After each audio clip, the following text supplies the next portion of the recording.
Buenas noches, señor alcalde, señora concejala, directiva de Entrecañas, espectadores.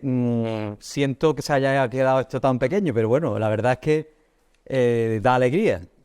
Cuando sobran tantas sillas, cuando no da alegría. Verlo así, primeramente disculpar, quien no me conozca, yo soy Juan Bautista Salado, soy el director del museo y simplemente pues quiero dar la bienvenida a todos y a todas por un día tan frío como este que estáis aquí. La verdad es que es muy grato ver una sala llena y agradecerle sobre todo a la directiva de Entrecañas, a Dori, por haber organizado este acto. Y yo que lo conozco, que me han presentado inicialmente el libro en su momento, el vídeo también lo he visto, la verdad es que es un proyecto precioso, me ha gustado muchísimo. Y sobre todo el tema de la intervención que proponéis en el Barranco de Maro, creo que puede ser una propuesta bastante interesante. Así que simplemente eso, lo que quiero dar la bienvenida, agradecer que celebréis en este acto en el Museo de Nerja, que es el Museo de Historia, y por tanto algo relacionado con la historia de Nerja, pues es fundamental que esté aquí, y esperemos que disfrutemos mucho de esta noche. Muchas gracias.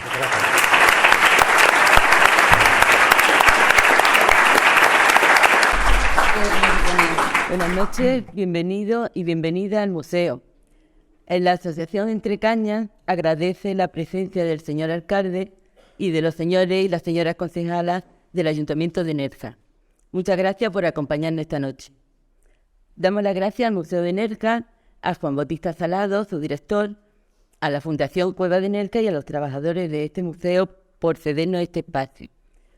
Es un honor para una asociación tan reciente como la nuestra haber podido colaborar con instituciones académicas como la Escuela Técnica Superior de Arquitectura de Granada para realizar el proyecto que vamos a presentar.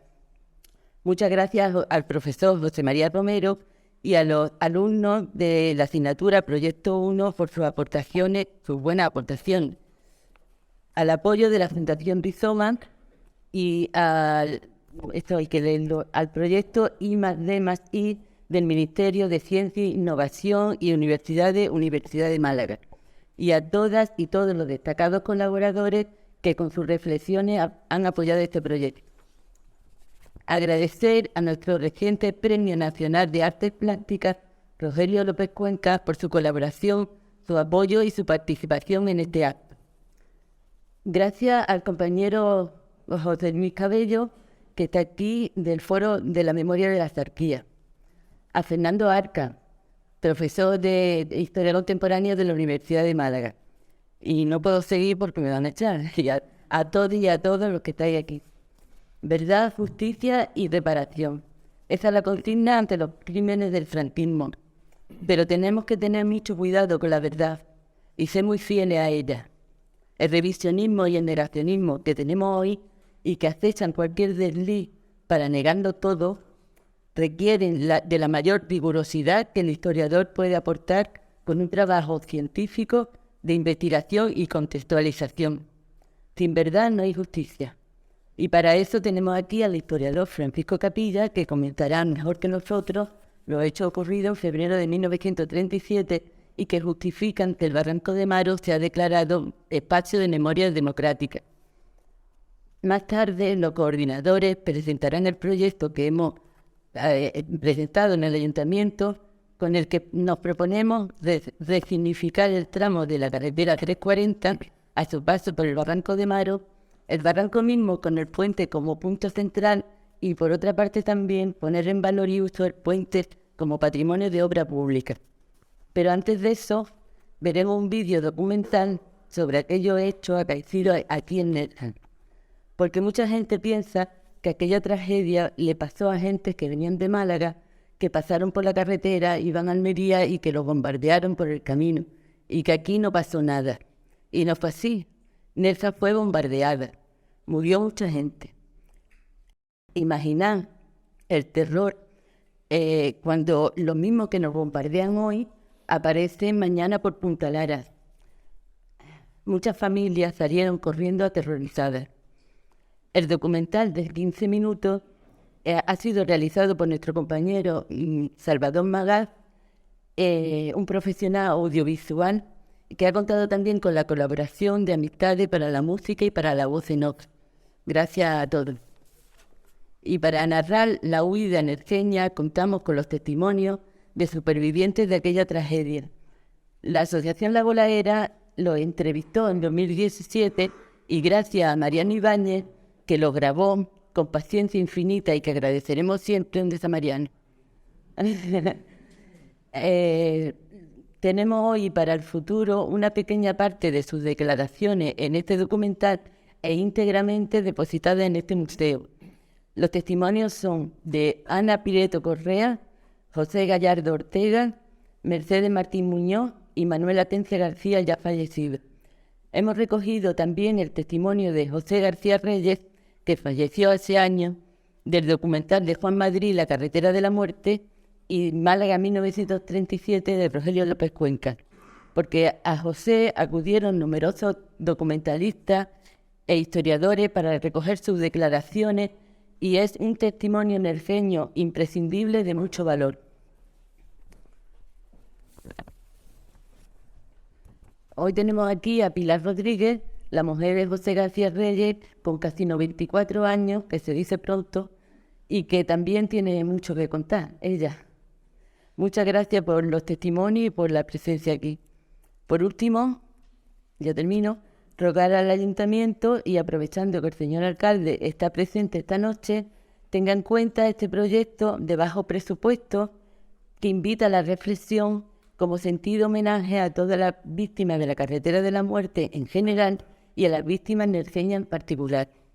Porque no existe en la historia contemporánea que sepamos de este pueblo una tragedia más atroz como aquel crimen de lesa humanidad durante la Guerra de España.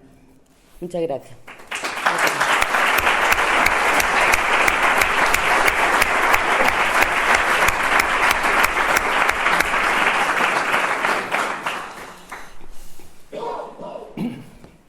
Alcalde, concejalas, concejales, señoras, señores.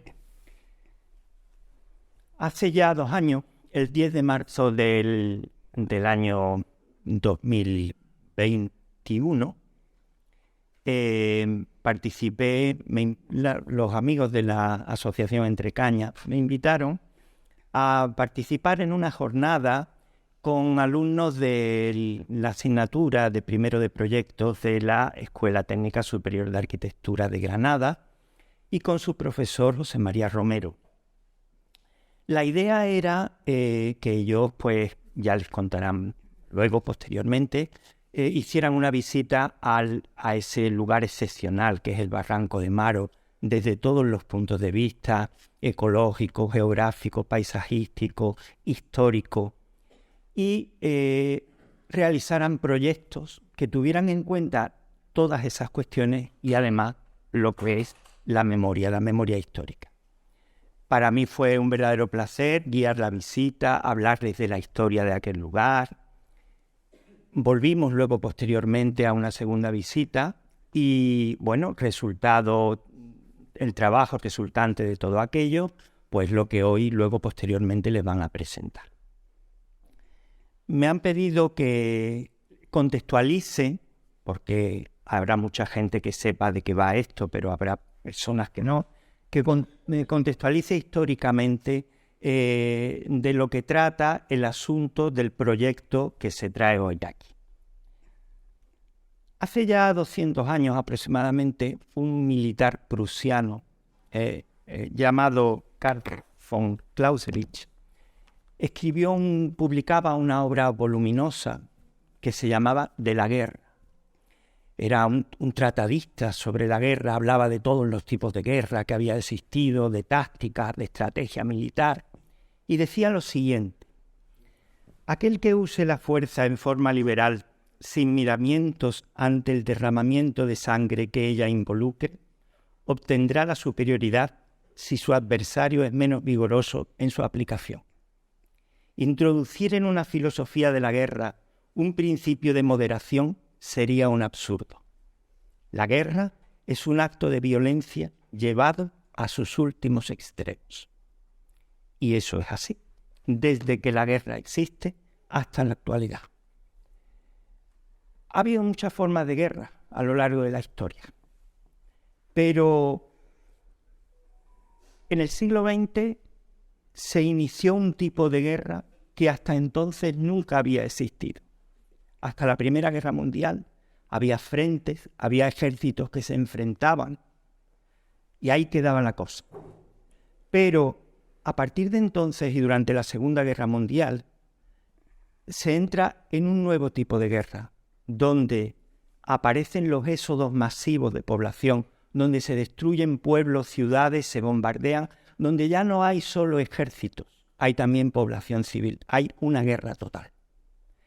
Y esa guerra total, que digamos que tiene su comienzo más claro durante la Segunda Guerra Mundial, entre el 39 y el 45, tiene un prólogo. Y ese prólogo es lo que conocemos con el nombre de Guerra Civil Española o Guerra de España, como últimamente la historiografía tiende a llamarla, porque no solamente fue una guerra civil entre españoles, sino con la participación de fuerzas extranjeras. Brigadas internacionales en el caso del bando republicano, tropas fascistas italianas y alemanas, en el caso, entre otras, en el caso del bando sublevado. Finales de 1936, después de un intento de golpe de Estado entre el 17 y el 18 de julio de ese año, fracasado, estalla la guerra. En un principio, en la parte de Andalucía, la única zona que es controlada por los sublevados es la zona Cádiz, Jerez, Sevilla, y poco a poco van avanzando hacia el este, hacia Córdoba. En noviembre del año 36, las líneas de los sublevados se encontraban en un arco que rodeaba la provincia de Málaga, desde la zona de Manilva, Serranía de Ronda, Antequera, Archidona, Loja, y el general Queipo de Llano concibe la toma de la ciudad de Málaga como prioritaria. Eso es algo que a Franco no le termina de gustar porque él está concentrado en la toma de Madrid, de la capital. De hecho, el gobierno de la República tiene que salir y desplazarse y establecerse en Valencia. ¿Qué ocurre entonces? Ocurre que mientras el ejército sublevado va avanzando, intentando crear una maniobra envolvente en torno a la provincia de Málaga hasta llegar a la capital, muchas personas de la provincia de Cádiz, de la Sierra Sur de Sevilla, del sur de la provincia de Córdoba, van huyendo del avance del ejército sublevado, del ejército del sur, y se desplazan hasta la ciudad de Málaga, que se va llenando de huidos de distintas provincias, de distintos lugares de Andalucía. Entre enero y comienzos de febrero, el cerco de Málaga ya se ha hecho palpable. Ya se va a tomar la ciudad, el gobierno republicano deja de alguna manera abandonada la ciudad de Málaga, no hay envío de munición y si lo hay no termina de llegar a Málaga. La organización militar en la ciudad es un tanto caótica. Por un lado hay ejército regular, pero por otro lado hay milicianos, sindicatos, bastante indisciplinados para hacer frente a lo que se venía. En la noche del domingo 7 de febrero, las autoridades políticas, militares y civiles de la ciudad de Málaga salen de la ciudad, huyen, escapan de la ciudad y se dirigen por la carretera de Almería, la única vía de escape, que por cierto, desde unos días antes estaba siendo bombardeada por el Baleares y el Canarias. Se había ido bombardeando parte de la carretera antes de que comenzara la huida. Estos políticos, militares y civiles huyen, empiezan a huir, se establece el Estado Mayor de Málaga, primero en Nerja y posteriormente el día siguiente en Motril. La gente empieza a huir de la ciudad por miedo. Hay miedo fundamentalmente ¿a qué? Hay miedo a perder la vida, a ser represaliado, encarcelado. Se oyen las proclamas de Queipo de Llano desde Radio Sevilla. Se habla de las barbaridades que cometen las fuerzas regulares indígenas de Marruecos. Hay verdadero pavor.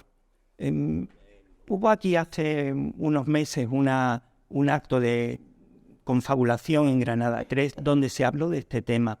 Y las grandes olvidadas de esa desbandada han sido las mujeres. Hubo mujeres que huían no por filiación política ni sindical, sino por el miedo a lo que les podía suceder. Se hablaba de violaciones, se hablaba de agresiones a las mujeres una vez que llegaban las tropas, y hay muchas mujeres que huyen fundamentalmente por eso. Es un miedo generalizado. Las últimas estimaciones hablan de 300.000 personas que huyen por la carretera a Almería. Mientras tanto, una serie de columnas se van acercando a la ciudad de Málaga, entran en Málaga y la toman a las 12 del mediodía del día 8 de febrero del 37, y la ciudad se convierte en un auténtico tapón, digamos, por el que huye la gente. Imagínense la carretera, que además estaba en muy malas condiciones. Una columna italiana de los soldados enviados fascistas italianos, el Corpo de Truppe Volontarie, al mando del coronel Guasardo, descienden desde Ventas de Zafarraya hasta Rincón de la hasta Benelmálaga, Torre del Mar, y avanzan hacia Nerja. Es importante porque es una columna motorizada y es la primera columna motorizada que interviene en la toma de Málaga. Entran en Nerja el día 9 de febrero a las 4 de la tarde y siguen avanzando hacia Almuñécar, Motril, mientras la gente huye hacia Almería. Son bombardeados desde el mar por los cruceros que he dicho, son ametrallados desde el aire por la aviación italiana y alemana, y además son barridos de alguna manera por la columna italiana que viene por detrás de ellos. Algunos vuelven, quieren regresar, salvan la vida, otros no, nada más llegar son apresados y fusilados, y avanzan hacia Almería. Importantísimo el papel que desempeña el médico canadiense Norman Bessiung, que con un camión tipo ambulancia medicalizada va recogiendo gente, va llevando gente a Almería desde la mitad del camino. Estos son los hechos. A partir de aquí hay como una especie de velo de silencio sobre ese éxodo, esa huida por la carretera de Málaga-Almería, ese crimen de la carretera de Málaga-Almería. Se silencia porque a ninguno de los dos bandos le convenía publicitar. Al bando republicano porque de alguna manera abandona Málaga y siente un poco la culpabilidad de lo que ha ocurrido. Al bando sublevado porque es una verdadera masacre la que ha tenido lugar. Por lo tanto, hay una capa de silencio durante décadas que empieza a destaparse, a salir, a florecer, pues desde hace unas décadas con la publicación de algunos libros, con la toma de testimonios orales de participantes que han sobrevivido, con exposiciones. La última tuvo lugar en el Palacio Episcopal de Málaga, una magnífica exposición sobre precisamente la carretera de Málaga-Almería. El Barranco de Maro es un lugar emblemático, es uno de los tramos que queda de la antigua carretera y fue declarado junto con el resto lugar de memoria histórica de Andalucía por el Consejo de Gobierno andaluz en el año 2012. Es por lo tanto un lugar histórico, un lugar reconocido, que además tiene un puente y un tramo de la carretera originalmente diseñados en 1870 y construidos en la década de 1880, y que constituye uno de los restos, uno de los bienes de la obra pública que tenemos en la provincia. Es decir, que confluyen en ese lugar dos aspectos fundamentales. Un bien que es parte del patrimonio de la obra pública y un lugar de memoria histórica importante que entiendo y creo y estoy convencido que hay que valorar, hay que resignificar y entiendo que nuestros responsables políticos tomarán nota y harán lo posible porque ese lugar tenga la consideración que tiene, que es mucha, tanto para nosotros, todos los que estamos aquí, como para la gente en general. Muchísimas gracias. Ahora, antes de proyectar el vídeo, quiero dar la bienvenida a Ana Prieto Correa, una de los testimonios que recogimos en 2017, que está aquí con 92 años. Y muchas gracias por venir, Ana.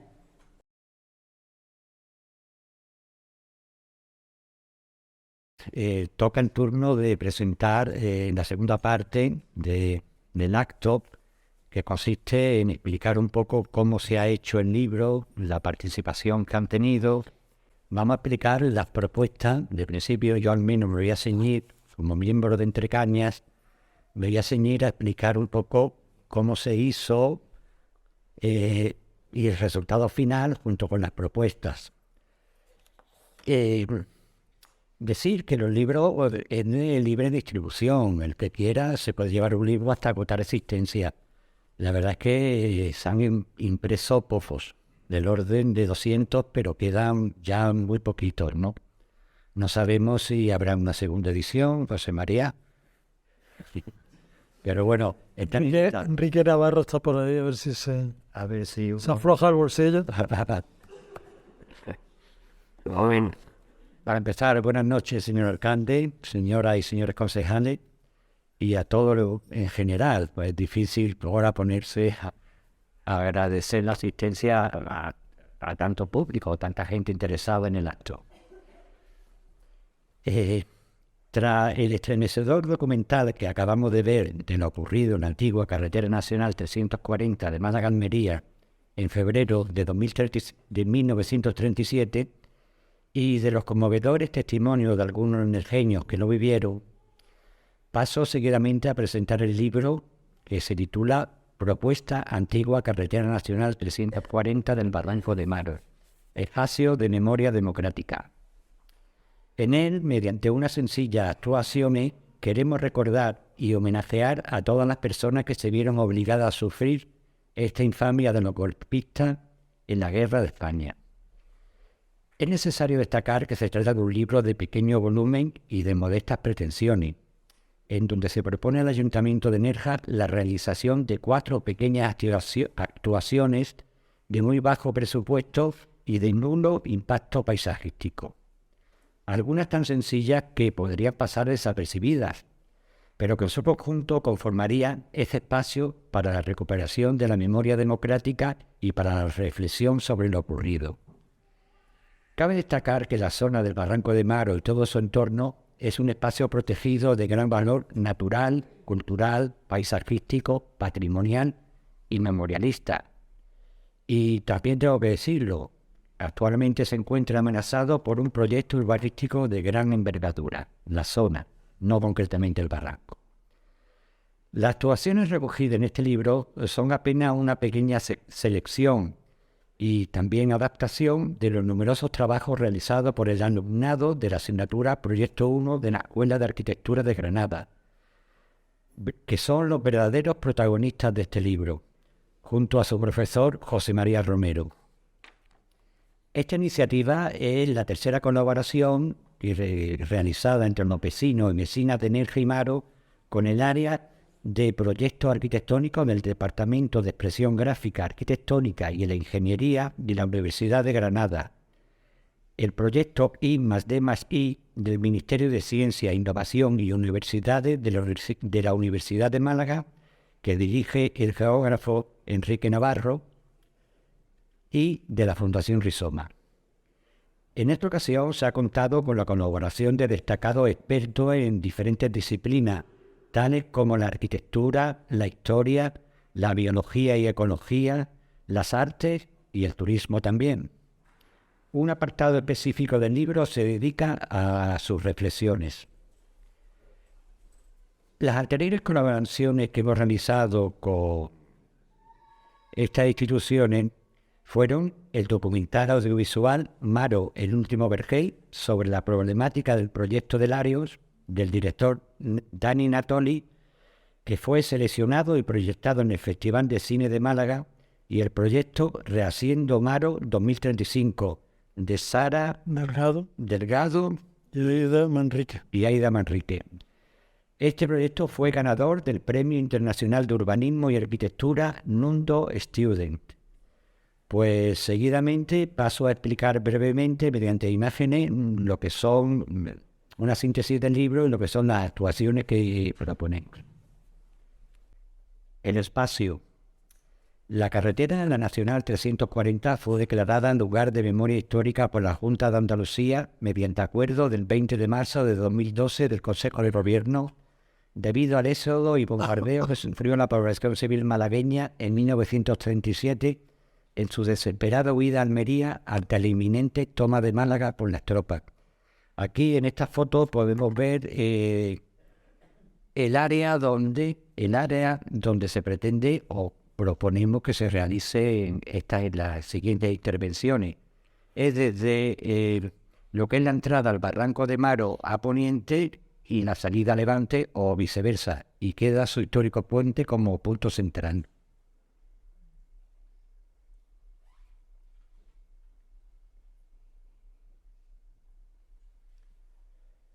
Hay que presentar y hay que decir algo que ya Paco ha explicado, pero que al mismo tiempo quiero incidir, y es las visitas que se han realizado a la zona. Fueron unas visitas guiadas con el alumnado de la asignatura Proyecto 1 de la Escuela Técnica Superior de Arquitectura de la Universidad de Granada el 25 de abril de 2021, y contó con la participación de Rafael Yus, de Francisco Capilla, Dori Castillo y yo personalmente. Aquí se pueden ver una serie de fotografías que están en el libro también, de esta visita guiada, donde visitamos prácticamente todo el territorio, desde la fábrica San Joaquín hasta el acueducto El Águila, la playa del Barranco, en fin, fue una visita, pues la verdad, muy intensa y muy amena.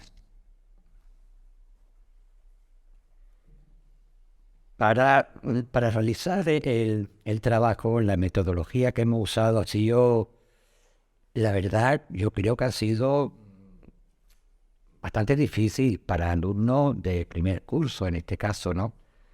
Porque se ha trabajado con conceptos y con términos intangibles, inmateriales. Es decir, con el tiempo, con la memoria, con el desplazamiento, el movimiento. Y a ellos les supuso un desafío, pero le ha generado una enriquecedora experiencia práctica para su futuro. Arriba en la foto de la derecha está en pequeño, en el libro está en grande, es donde se situarían todas las actuaciones, que son, ya les comento que son 4 actuaciones. Para la actuación 1, arcos vegetales, podemos ver en la parte de arriba la entrada, es la entrada a poniente, o la salida a poniente, tal y como está ahora mismo. Y entonces lo que se propone es sencillamente algo tan sencillo como plantar unos cipreses y hacer un arco a ambas entradas, tanto a poniente como levante. Para acceder al espacio-lugar de memoria histórica se propone realizar un arco de cipreses en cada una de las entradas al Barranco de Maro. El ciprés, símbolo de la memoria y de la ausencia, se plantaba en la antigüedad a las puertas de las casas o en sus caminos de acceso en señal de hospitalidad. Esta sería una de las actuaciones que perfectamente podría pasar desapercibida, pero en su conjunto tiene bastante sentido. La segunda actuación es sobre el firme de la calzada. En este momento, la fotografía superior indica el estado de algunos de los tramos de lo que es el asfalto. En ella lo que se pretende es aprovechar bien los huecos, la rotura que existe en la carretera, e intentar incrustar mediante asfalto de otro tipo, de otro color blanco, siluetas y figuras de niños huyendo, bombas, aviones, barcos, está abierto. Es decir, eso es una especie de muestrario donde se podría utilizar. Esta intervención, pues, la longitud, sí, o sea, la longitud del arco el arco de entrada y el arco de salida tiene aproximadamente 300 metros, pero también se podrían limitar solamente a la zona del puente. Dependerá del dinero. En el presupuesto que hemos realizado es bastante bajo y no daría para mucho, pero existe esa opción de plantearlo en los 300 metros o limitarlo en el puente a 85 metros. La tercera actuación sería sobre la piedra caliza del pretil del puente. Sería en ella, mediante la técnica del chorro de arena con agua, que es una técnica no agresiva, no abrasiva, que lo único que hace es limpiar. De hecho, se utilizan para limpiar grafitis en las fachadas de piedra. Entonces, lo que conseguiríamos con esa técnica y unas plantillas vinílicas adhesivas es limpiar. Se queda todo igual, pero se queda limpio una cita que recorrería el puente y sería unos versos del poeta malagueño de la generación del 27, Manuel Aytón Aguirre, que escribió: aquel camino de Málaga a Almería, cauce de tierra y de muerte para caudalosa vida. Lo hizo a propósito de lo que es la de Panda. Y por último, como eso ahora mismo está un poco aislado, está bastante abandonado, lo que proponíamos era crear una zona de descanso. Y para ello utilizaríamos piedra de almendrilla, es decir, en la piedra, la brecha mortadela, también conocido como brecha mortadela, pero aquí en Nerja se conoce como almendrilla, que es una piedra bastante que se utiliza mucho y antiguamente se utilizaba para hacer escalones, para los bordillos de las carreteras. Consistiría en bloques modulares de brecha realizados en diferentes formas geométricas y de distintos tamaños, que ofrecerían un buen número de combinaciones posibles. Ejemplo de ello es la antigua sillería de la maquinaria de la fábrica San Joaquín en Nerja, como figura en la foto de arriba. Aquí los alumnos me han aplicado y el profesor en plena faena presentando sus trabajos. Ellos realmente son los protagonistas, no se pueden leer, no voy a leer numerosos tantos nombres, pero lo que sí quiero leer y agradecer a todos los colaboradores. En este caso han sido Enrique Navarro, doctor en Geografía, Eduardo Serrano, doctor arquitecto, Antonia María Lorenzo, bióloga, Rubén Mora, doctor arquitecto, José María Suaga, historiador y memorialista, Rafael Llull Ramos, doctor en biología, Elo Vega, artista visual e investigadora, Francisco Capilla Luque, historiador, Rogelio López Cuenca, artista visual, y Yolanda Romero, doctora en turismo. Aquí están todos los logotipos de los apoyos y la financiación, claro. Yo quería despedir mi intervención con una frase que realmente a mí me ha emocionado y que figura en la contraportada del libro. Es de Eduardo Serrano, un colaborador, y creo que la podéis leer, pero la leo. Llama la atención la discreción y delicadeza de esta propuesta. Son varias actuaciones de modesto tamaño, pero sentida y honda poética, aliadas con las fuerzas que pueblan este singular territorio. Y así lo queremos, y así lo entendemos. Gracias.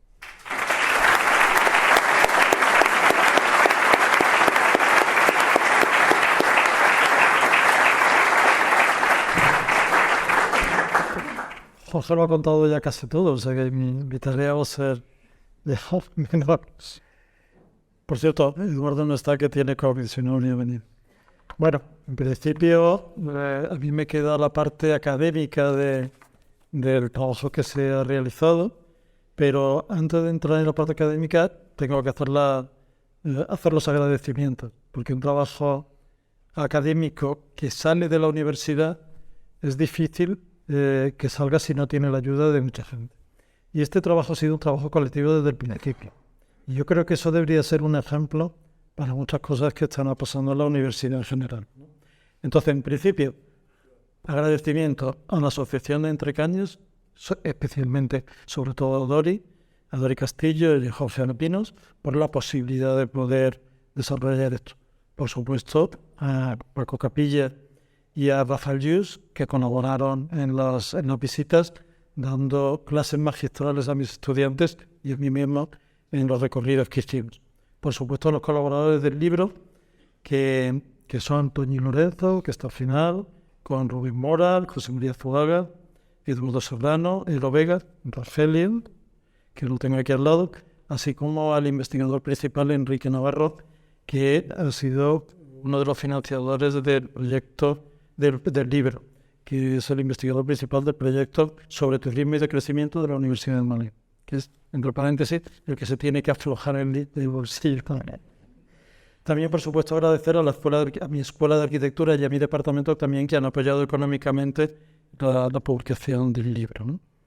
Por supuesto, también al Museo de Nerja y especialmente a mis estudiantes, que han sido los que han hecho los trabajos que han sido reflejados en este trabajo. Bueno, el libro y los trabajos en general que aparecen en el libro es una composición de distintas ideas. Hay cosas de mis estudiantes, pero también hay cosas de la asociación de vecinos, de la asociación de Entrecañas. Es una especie de composición que yo creo que está muy bien realizado, ¿no? Para mí nunca me hubiera imaginado al principio del curso que podíamos haber llegado a algo de esta calidad. Es inimaginable, ¿no? Y el trabajo docente que hemos desarrollado es de la asignatura mía, que es de proyectos, es hacer proyectos, pero lo interesante de lo que hemos hecho es que trabajamos sobre una cuestión real arquitectónica, que normalmente no se suele hacer en la universidad. En este caso tuvimos el lujo de poder hacerlo. El caso concreto es reflexionar sobre cuál es la actualidad del monumento, cómo se podría construir un monumento en el actualidad y cómo sería su pertinencia. Y en concreto, en este caso, trabajar sobre la tragedia sucedida en un lugar, en este caso, en la tragedia de Esbandac y en el Barranco de Malo. Un lugar que, como lo comentaba Jorge antes, tiene cualidades tangibles, el lugar en sitio, un paisaje excepcional, pero también tiene cuestiones intangibles que son las que son complicadas de reflejar cuando se hace un proyecto de arquitectura. El curso, en principio, se planteó, gracias a todos los colaboradores que pudimos tener. Ya habéis visto la excelente charla que ha dado hace un momento Paco Capilla. Es un lujo, ¿no?, poder tener colaboradores así. Y entonces se desarrolló, en principio, con una reflexión colectiva. Esa reflexión colectiva pretendía que los estudiantes, y en realidad todos nosotros, adquiriésemos un cierto conocimiento y una sensibilización de lo que ocurría en el lugar y lo que suponía trabajar en el lugar, y también ser afectados, no por el propio lugar, para poder proyectar en el sitio, ¿no? Y lo que es un lujo también es poder llegar a unos resultados como los que aparecen reflejados en el libro, después de haber hecho, yo creo que una tarea más o menos adecuada o bien adecuada durante el desarrollo del curso. Y ya en concreto sobre las 4 propuestas que se desarrollan en el propio libro, podríamos decir que para mí tienen que ver con lo que yo entiendo que tiene que ser la arquitectura ahora. Para mí coinciden con mi propia filosofía, la filosofía incluso del grupo de investigación en el que estamos, en el que hay que ser tremendamente cuidadosos con lo que se está haciendo ahora. Estamos en una crisis que se dice ya que es una crisis crónica en general, ya no solo cambio climático, sino un conjunto de crisis en general. Entonces, vivimos en un territorio sobredesarrollado. excesivamente construido o muy construido, ¿no? Y entonces estas 4 obras tienen una incidencia mínima en el lugar, su mantenimiento sería mínimo o muy pequeño. De hecho, una de las cosas que yo propongo como profesor de proyectos es que las obras tienen que tener un inicio cuando se hacen, pero también pensar cuando se desmontan. En este caso, desaparecen y el lugar queda como era antes, sin haberlo destruido, ¿no? Trabajar con sistemas constructivos y materiales locales es fundamental. Intentar que esa mano de obra sea local, que no sea de gente de fuera, con lo cual se facilita a la propia población el adquirir unos empleos y una cualificación que son las adecuadas para trabajar en un sitio. Y luego la obra en sí es una obra en conjunto, pero que está dividida en cuatro partes independientes, pero cada parte independiente a su vez es completa. El conjunto es completo, pero se podría hacer cada una de las 4 obras independientes por su cuenta. Y creo que eso también debería ser uno de los principios de la arquitectura actual. No hacer grandes obras, sino hacer obras que mucho más reducidas, mucho más adecuadas a los lugares, pero que en conjunto tengan una idea completa, ¿no? Y una idea que tenga que ver con lo que pretendemos cuando hacemos arquitectura, que es mejorar la vida de la gente, ya no solo de la gente, sino de la propia naturaleza o del entorno en el que estamos.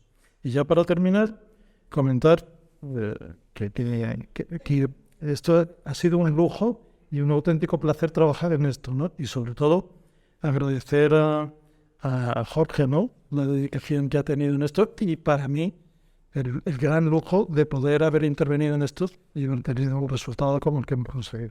Muchas gracias a todos.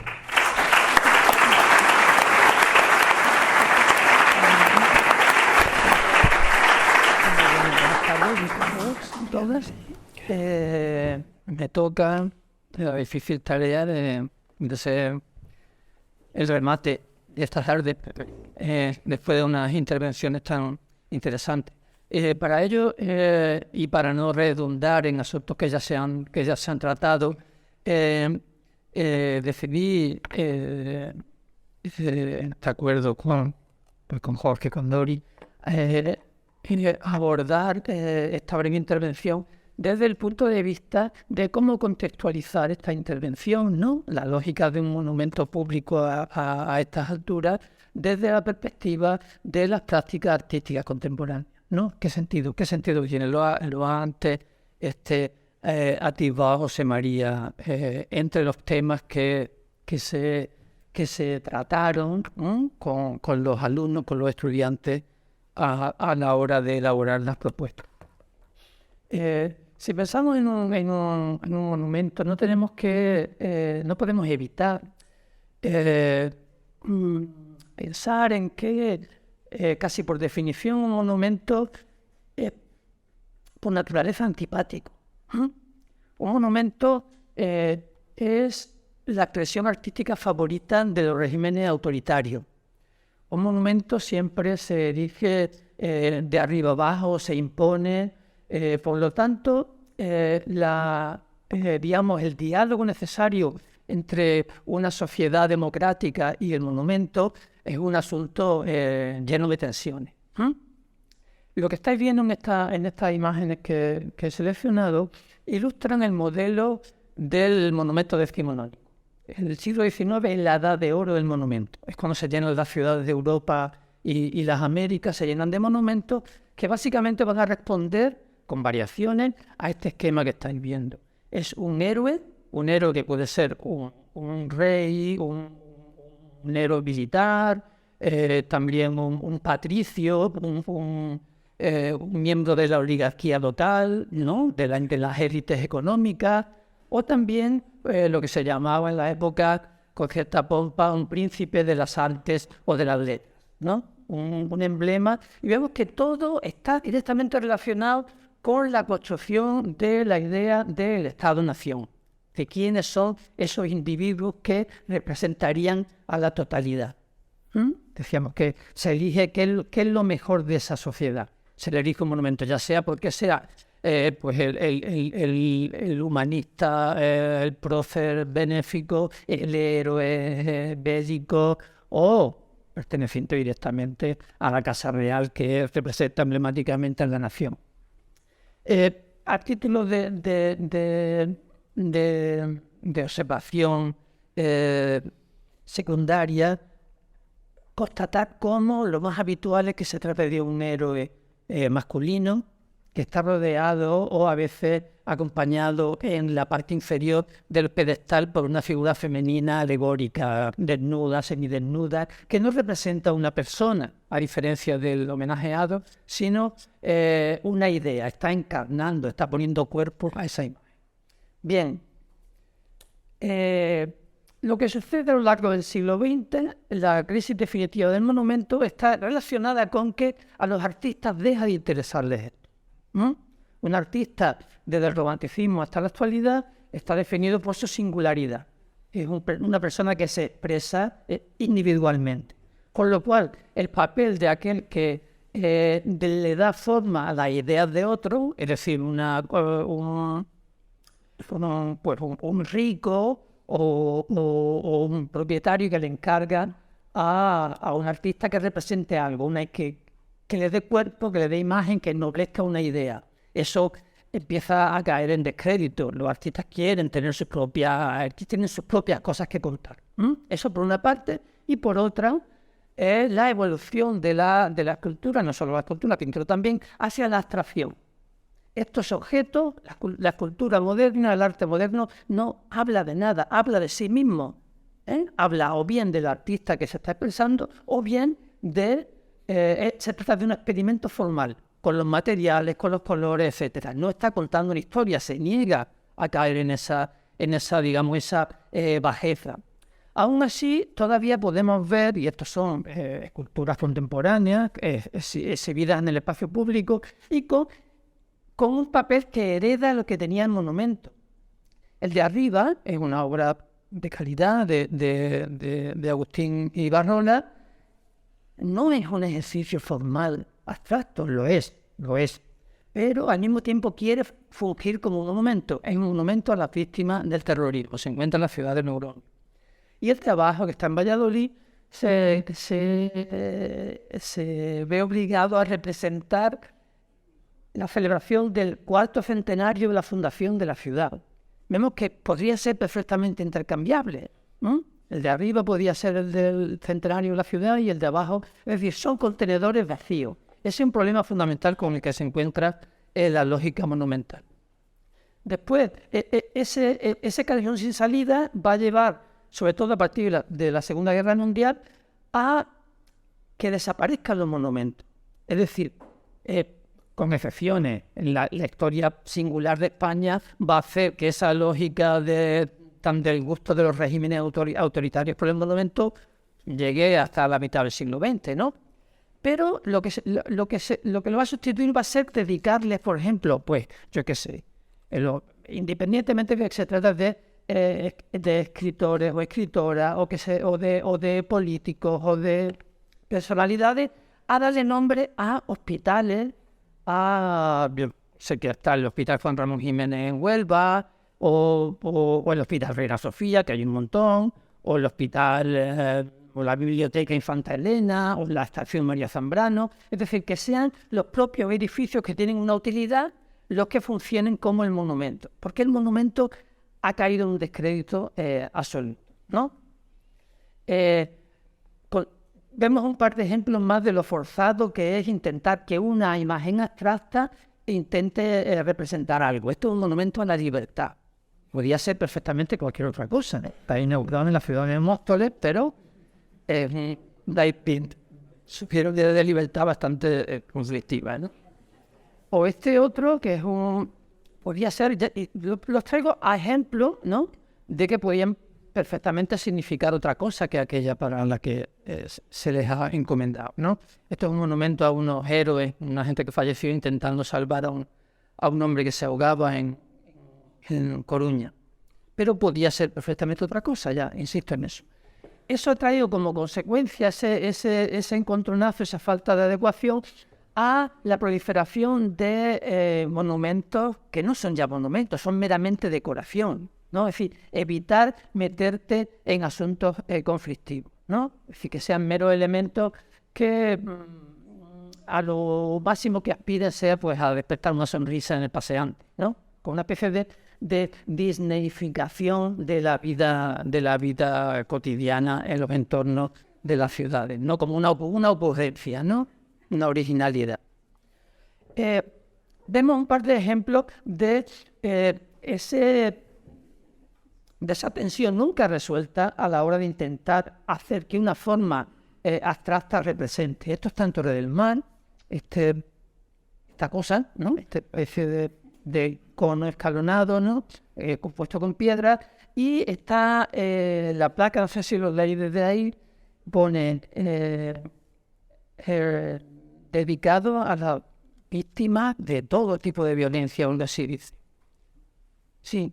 Es decir, buscar un tipo de encomienda hacia el monumento que sea completamente blanco, neutro, ¿no? Porque respecto a una víctima hay una unanimidad prácticamente universal, ¿no? No hay víctima que no sea digna de compasión, independientemente de cuáles son los motivos por los que ha sufrido. Otra de las soluciones que se está tomando es buscar un rebajamiento del dramatismo que tenían esas figuras históricas, ¿no? Aquí se trata una vez más de un dirigente, de un rey o de un príncipe de las artes y las letras, como decía antes, ¿no? De Picasso. Pero vemos que el tipo de relación, al haber desaparecido el pedestal, la superioridad que tenía el monumento decimonómico, intenta, insisto también en el término, como dignificarlo, ¿no? Traerlo a la altura de la tierra de manera que sea como una especie de colega. Y el tipo de relación que se establece con esa figura es más de tú a tú. Se utiliza pues para hacerte fotografías de recuerdo, está mucho más vinculado al tipo a la superficialidad que tiene el consumo turístico que a el papel que tenía históricamente el monumento, ¿no? De simbolizar algo especialmente fuerte y representativo de una comunidad. Otra de las derivas que a lo largo de los años de investigación sobre el fenómeno del monumento he tenido ocasión de observar ha sido este tipo de recursos populistas, ¿no? Que estos son monumentos pues, a hombres de la mar, ¿no? Que curiosamente se levantan en lugares donde han desaparecido, ¿no? Hay una especie de compensación simbólica, ¿no? Donde la conversión a la industria turística ha exigido la desaparición de este otro tipo de trabajo. Entonces, se le compensa simbólicamente monumentalizando, ¿no? Es muy curioso, como si se levantara el monumento en el lugar del delito, ¿no? Hay un tipo de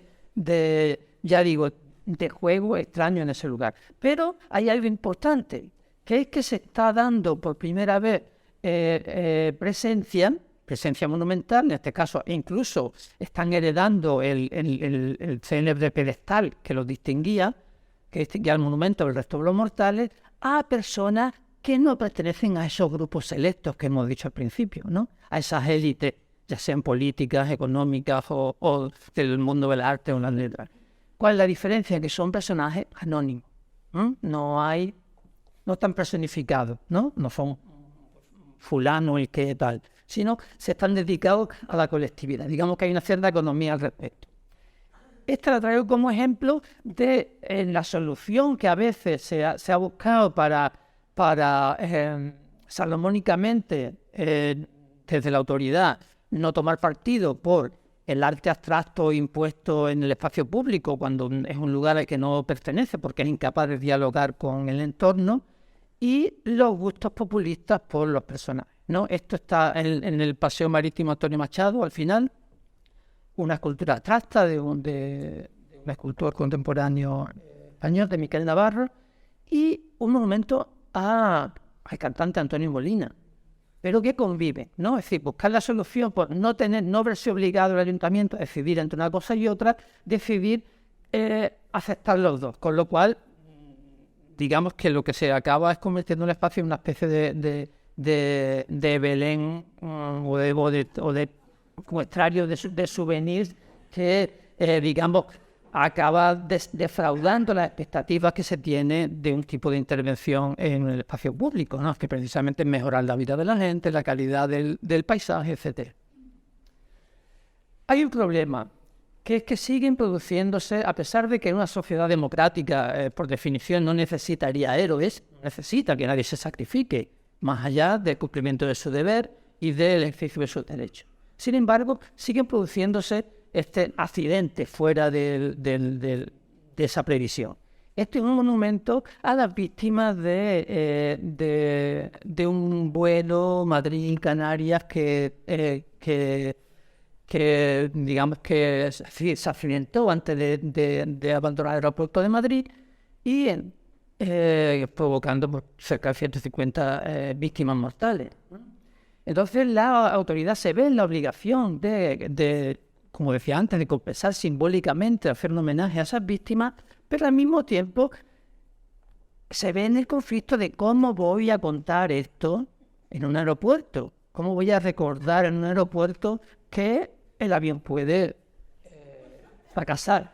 Entonces el monumento se hace, pero está escondido en un lugar que probablemente pocos de los usuarios del aeropuerto de Barajas lo haya visto, ¿no?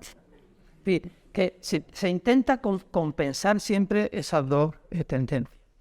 Este otro me parece también muy interesante, está en Málaga, en el Parque de Málaga. Es un monumento levantado por una asociación muy prontamente, en el año 2003, una asociación llamada Tolerancia Cero contra la violencia de género, y vemos que prácticamente la solución que encuentra es renunciar a la representación. Entre esa obligación de elegir si hacemos una figura en la tradición de la estatua, que las que hay dedicadas al tema pues son francamente fracasos, o la dificultad que tiene una forma abstracta para representar. Aquí parece que solamente lo que hay es el pedestal. Digamos, no llega a una solución si interpretando como una renuncia a la representación como un fracaso ante la imposibilidad de la práctica artística de ser capaces de dar imagen a este fenómeno, o precisamente dejar el espacio en blanco, ¿no? Para que sea precisamente la imaginación del lector la que lo completase. Voy a mostrar unos cuantos ejemplos de monumentos dedicados a la memoria histórica. Estos se encuentran en los tres que voy a mostrar son de Galicia. En los alrededores de la ciudad de Vigo son unos monumentos a las personas fusiladas. Vemos que, en fin, presentan dificultades a la hora de cómo dar forma, de cómo narrar algo para lo que no hay palabras, ¿no? Hay una reflexión del escritor italiano Primo Levi, que es un escritor italiano judío, superviviente de los campos de concentración nazi, que insiste en que para la mayoría de los supervivientes, y es algo que luego hemos constatado cuando hemos intentado entrevistar a supervivientes del crimen de la carretera de Málaga-Almería, empezamos normalmente diciendo no hay palabras, no se puede describir. Es algo que no se puede describir y sin embargo no podemos renunciar a describirlo, por más que nos equivoquemos, ¿no? Por más que siempre haya una distancia insalvable entre ellos. Una de las más logradas, a mi juicio, es esta en el espacio de la ciudad de Coruña, que se llama el Campo de las Ratas, un espacio de fusilamientos masivos también, que está solucionado con algo a lo que también se va a recurrir en este proyecto, que es la utilización de materiales inmediatos, de materiales propios del territorio y propios de la imaginería del lugar. También en esta intervención del escultor Manolo Paz se incluyen versos tanto en castellano como en gallego, poemas. Este es otro también en Galicia, en los alrededores de Pontevedra, es una de las intervenciones que a mí más me gusta de todas las que se han hecho en torno a la memorialización de las víctimas y de la represión del franquismo, es la curva de los 9, la volta dos 9.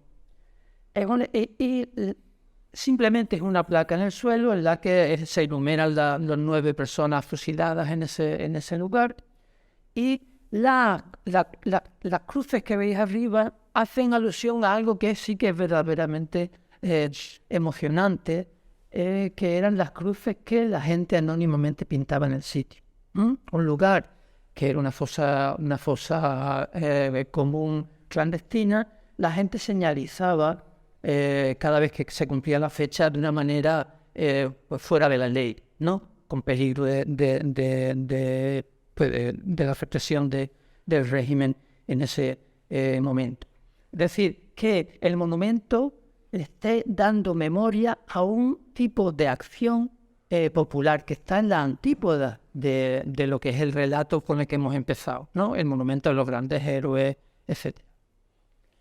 En el ámbito ya directo de los intentos de monumentalización que se han hecho del crimen de la carretera de Málaga-Almería, podemos constatar que la tendencia va en principio hacia el recurso a la figuración, ¿no? A partir de algunos de las pocas fotografías que hay gracias al librito del doctor Bethune, ¿no? Que son las pocas imágenes que hay de los refugiados, pero que, ya digo, insisten en esa tradición de la obra de arte como expresión de un buen hacer casi artesanal, ¿no? De hacer un tipo de imágenes que podíamos considerar populistas.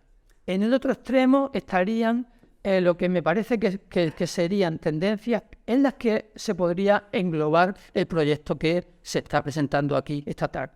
Uno de ellos sería el Parque de San Rafael, donde estaba el antiguo cementerio, donde la mayor fosa común de fusilados del franquismo en España, a pesar de que, como vemos, entre el proyecto idealizado y el lento proceso de su ejecución, otra vez se van desplegando y revelando verdaderos abismos. No obstante, a pesar de los recelos a los modos de formalización que hay, lo más importante es que se trata no de ocupar un espacio, sino de crear un espacio.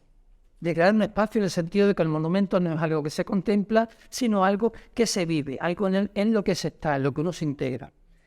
En esa misma onda pertenecía el proyecto en el que tuve el honor de participar a partir del año 2004, en el momento en que todavía no había ni siquiera ley de memoria histórica, con lo cual fue un proceso muy arduo, lleno de dificultades, de zancadillas desde el propio centro de las instituciones, pero que me parece que también entronca directamente con lo que me parece que sería la solución contemporánea a la necesidad que las colectividades tienen de un espacio físico que simbolice, que represente, por más que eso sea incapaz de sustituir el papel pedagógico que tiene que tener la educación, la escuela, etcétera, a la hora de crear esa memoria y esa conciencia de pertenecer a una colectividad democrática en la que hay unos determinados valores que defender. Me parece que lo importante, y es lo que define el proyecto que estamos presentando esta tarde, es precisamente su carácter colaborativo, participativo, su carácter casi de acupuntura del espacio, no hacer una intervención dramática, impositiva, que te mira desde arriba, que se impone, sino crear un espacio que al mismo tiempo es un espacio de encuentro y un espacio que nos sirve de lectura, de dramáticos hechos del pasado, de reflexión en el presente y de ser capaces de imaginar y incluso de formular un compromiso de respeto a los derechos humanos, a crear una memoria democrática que no puede tener otra finalidad más que la de proponer un mantenimiento de esa situación de justicia y de respeto de derechos, ¿no? Y con esto termino. Muchas gracias.